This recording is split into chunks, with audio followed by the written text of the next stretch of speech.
la fusion. Moi, je préfère une seule entreprise, MTN Guinée Télécom, pour en faire une seule entité. Et pour encore donner une force à cette entité-là, qui va être nationale, là, il faut que l'État accorde à cette entreprise la gestion du réseau métropolitain. Clairement. La gestion du réseau de fibre optique dans les quartiers, dans les communes, dans le déploiement et la gestion doit revenir à Guinée Télécom, à fusionner à MTN. C'est là où il y a l'argent. Aujourd'hui, toutes les entreprises publiques en Guinée, quelles sont les entreprises, pendant la présentation des rapports annuels, quelles sont les entreprises qui ont vraiment fait rentrer de l'argent, malgré l'état un peu moins espéré des télécoms en Guinée? C'est la Guilab, c'est la SOSEB. Donc, l'argent, c'est dans les télécommunications. Et cette entreprise-là que l'État va créer, Monsieur le Président de la République, Madame la Ministre des Télécoms, Monsieur le Président ou l'administrateur, c'est pas directeur général de l'ARPT, créer une seule entreprise qui va fusionner Guinée Télécom et MTN. Si vous faites ça, ça va réussir. Avec des hommes compétents, ça va réussir.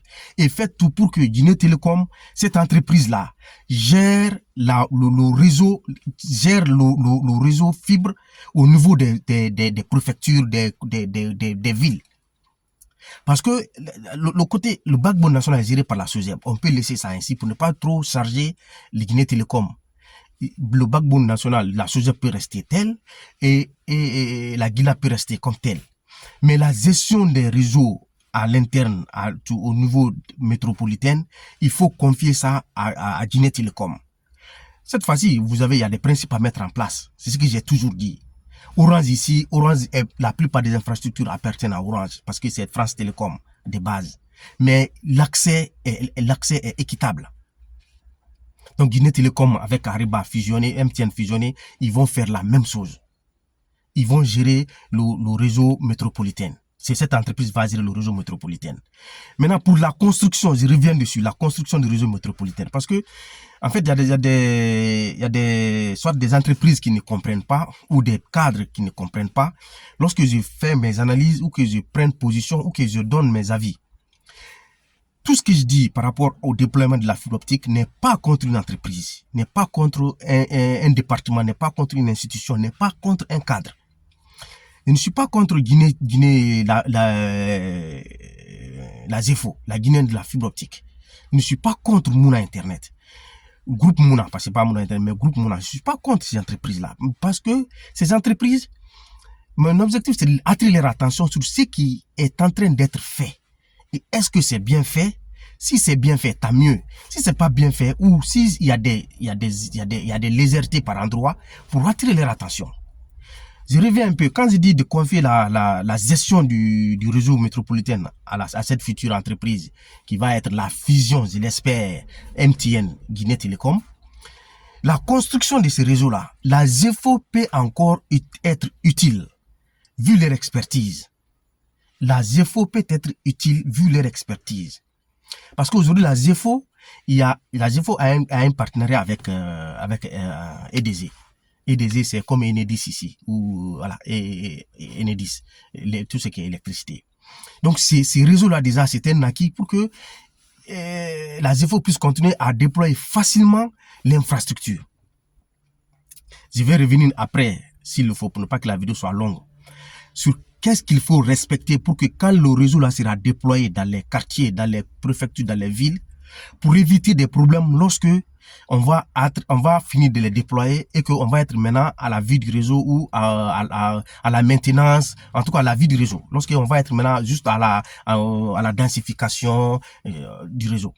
Parce que si le déploiement n'est pas bien fait, ça va être un vrai calvaire lorsque nous allons arriver au niveau de la densification ou de la vie du réseau.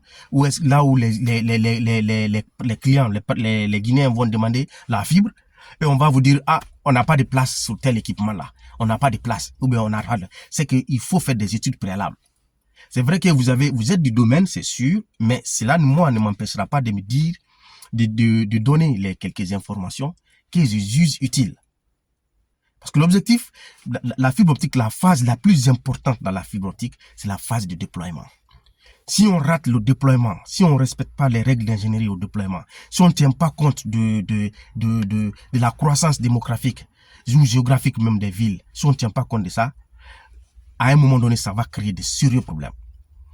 Le déploiement au niveau des communes, des villes ou des CRD n'est pas la même chose que le déploiement du backbone national. Le backbone national, je vous ai dit, c'est la partie la plus facile. Parce que là, on tire les grands câbles de transport et on se fixe pour objectif pour dire on envoie telle capacité. Et ça, c'est dans les grands axes. Ça, c'est les grands axes. Et dans les points stratégiques dans chaque ville. Ça, c'est déjà fait. Maintenant, mais pour déployer les armoires de rue, parce que c'est ça le déploiement dans les quartiers, c'est de poser les armoires de rue. Au niveau de ces armoires de rue ou au niveau des BDI, s'il n'y a pas de capacité suffisante qui sont déployées, qui sont mises en attente, lorsque les gens vont commencer à se connecter, à souscrire, ça va poser des problèmes.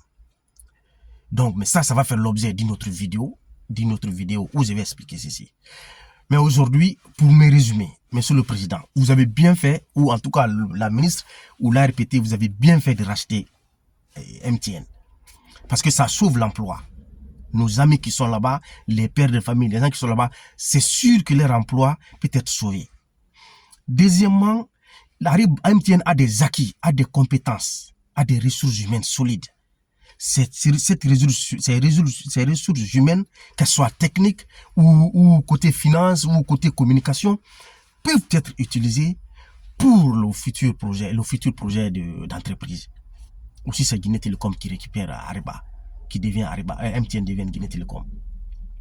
Ça, c'est le côté positif. Le côté, bon, ce qui complique le fait d'acheter à un franc symbolique, c'est le risque. Le risque, c'est l'État. L'État, peu importe le risque qu'un État prend pour sauver une entreprise ou pour sauver de l'emploi, ces risques-là méritent d'être pris. Donc, ça, c'est un risque que pour moi, je peux minimiser. Si c'était un particulier, un investisseur, un particulier qui prenait MTN, c'est un risque pour cet investisseur-là. Parce qu'à un moment, les premiers qui ont voulu prendre MTN, ils ont vu qu'après, MTN n'avait pas donné toutes les informations sur les dettes, les crédits et tout. Donc, c'est ce qui avait bloqué le fait pour que les investisseurs la prennent à MTN. Mais vu que c'est l'État, c'est le dernier rempart. C'est l'État qui doit sauver. Mais il ne suffit pas de racheter. Il suffit d'optimiser la gestion même de l'entreprise pour que l'entreprise puisse prospérer. Alors, il faut fusionner MTN et Guinée Télécom en une seule entité. Et parce que dans le programme intérimaire des référentiels ou référencement 2022-2025, il y a la construction des infrastructures, dont les infrastructures numériques. Les infrastructures numériques, c'est tout ce qui est infrastructure télécom. Et moi, je mets l'accent sur l'infrastructure télécom, surtout le déploiement de la fibre optique.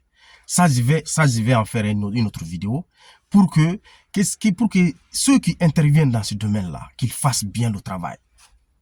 Si on veut qu'on ait des infrastructures durables, des infrastructures qu'on peut mutualiser, qui doivent être mutualisées d'ailleurs, c'est le bon moment de mettre fin à la construction anarchique des réseaux.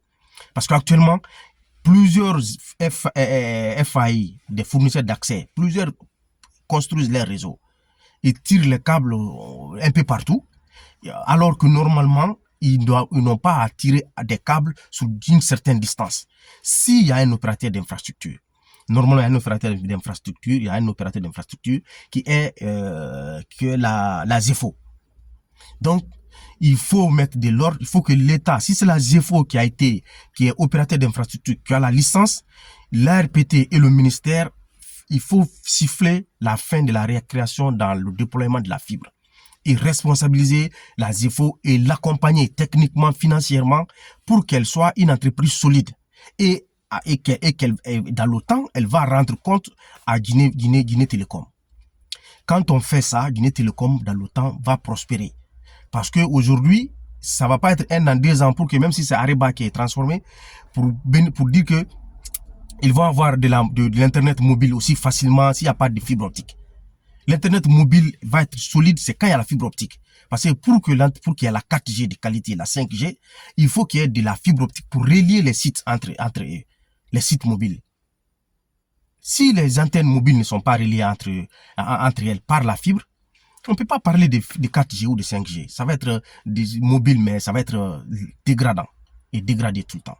Donc, je sais que la vidéo a été un peu plus longue, et ma voix aussi est prise, mais c'est un devoir de m'intéresser à cela et d'attirer l'attention de Madame la ministre, du président de la République, parce qu'il a parlé de la fibre optique dans son discours et ça m'a encore interpellé de plus. Je parle de la fibre optique depuis combien de temps et je sais que je ne vais pas arrêter. Je vais continuer à le dire parce que pour changer, pour digitaliser, pour numériser, pour avoir une gouvernance facile, il faut la fibre optique, il faut les infrastructures. Le reste, on en parlera quand on aura les infrastructures de qualité. Donc, je vous remercie et mes communications ne sont orientées contre aucune entreprise, contre aucun cadre, ni de la présidence, ni du ministère, ni de la RPT, ni des entreprises sous-traitantes, ni de la ZEFO. Parce que j'ai eu des retours des fois, la ZEFO pense que je tire beaucoup, peut-être je tire sur eux, mais non, je tire pas sur vous. Les informations que j'ai, c'est ce que je donne. Si vous pensez que ce sont des informations qui sont erronées, bah, moi, je suis ouvert à des discussions. Parce que dans tous les cas, l'accès à l'information est un peu compliqué. Voilà. Mais bon, je reste quand même ouvert à tout échange. Que l'échange soit par médias interposés ou qu'il soit, ou qu'elle soit, je sais pas, par contact direct, soit par le biais des réseaux sociaux ou par mail ou par appel. Bon, moi, je suis disponible. Et c'est un plaisir de continuer à apporter cette part, ma part. C'est la seule façon pour moi aujourd'hui de contribuer au développement des infrastructures télécom ou en tout cas afin que l'objectif soit atteint pour notre pays dans ces domaines. Je vous remercie et bonne année à tout le monde. Merci.